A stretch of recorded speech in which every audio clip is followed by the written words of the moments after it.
I'm available 24/7 to help solve issues. Right. Call me 3 a.m. on a Sunday morning, I don't care. A cross-pollination of Thomas Edison and Tony Stark, Elon Musk. Were you a little naive when you thought I can easily build an electric car and a rocket? I didn't think it would be easy. Like I said, I thought they would probably fail. But you know, like creating a company is almost like having a child. So it's sort of like, how do you say your child should not have food? So once you have the company, you have to feed it and nurse it, and take care of it, even if it ruins you. Yeah.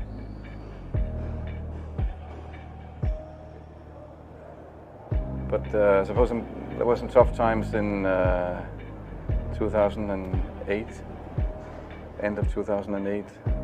How did you get through that period of crisis? Yeah. Can we just break for a second? Sure, of course.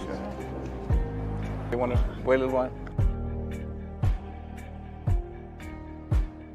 Yeah, I sure hope it was worth it.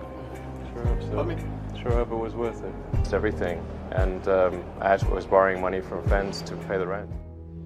Well, I mean, Tesla really faced a severe threat of death due to the Model 3 production ramp. Essentially, the company was bleeding money like crazy, and just if we didn't solve these problems in a very short period of time, we would die. And it was extremely difficult to solve them. How close to death did you come?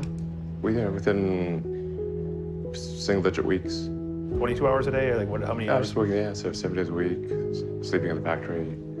I worked in the paint shop, general assembly, body shop. You ever worry about yourself imploding? Like it's just too much? Absolutely. No one should put this many hours into work. This is not good. People should not work this hard. They should not do this. It's very painful. Painful in what sense? It hurts my brain and my heart.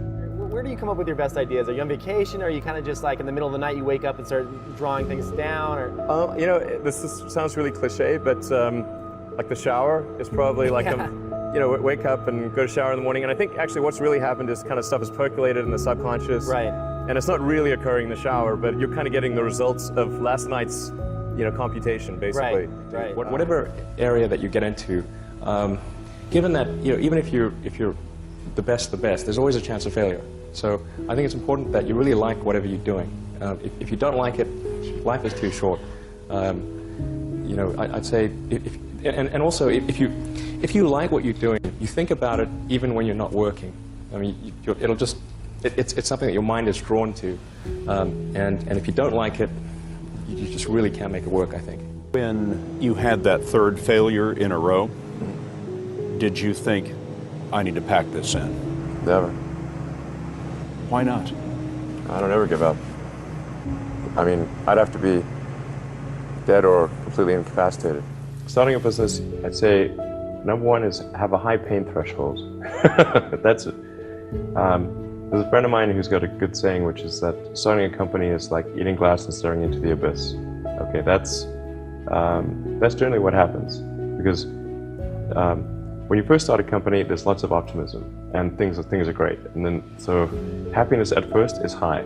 Then you encounter all sorts of issues, and happiness will steadily decline, and then you'll go through a whole world of hurt.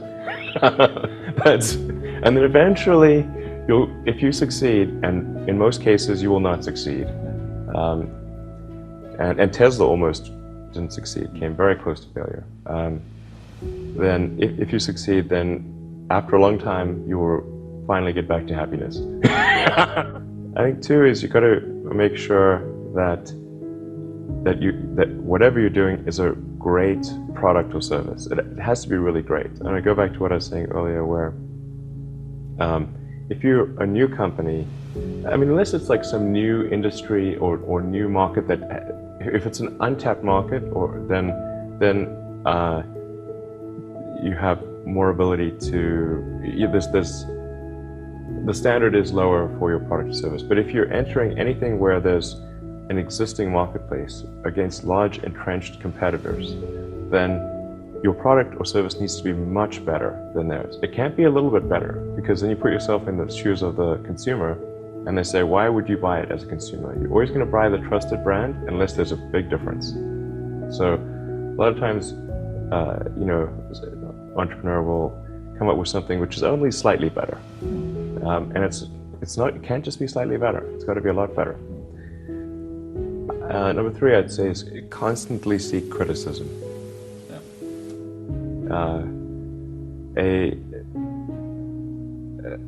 A well thought out critique of whatever you're doing is as valuable as gold. And you should seek that from everyone you can, but particularly your friends. Usually your friends know what's wrong, but they don't want to tell you because they don't want to hurt you. So lift you up, sort of. yeah. So they'll say, oh, I wouldn't encourage my friend, so I'm not going to tell him what I think is wrong with this product. Yeah. It doesn't mean your friends are right, but very often they are right. And you at least want to listen very carefully to what they say. And to everyone, if you're looking for, basically, you should take the approach that you're wrong. You know, that you, the entrepreneur, are wrong.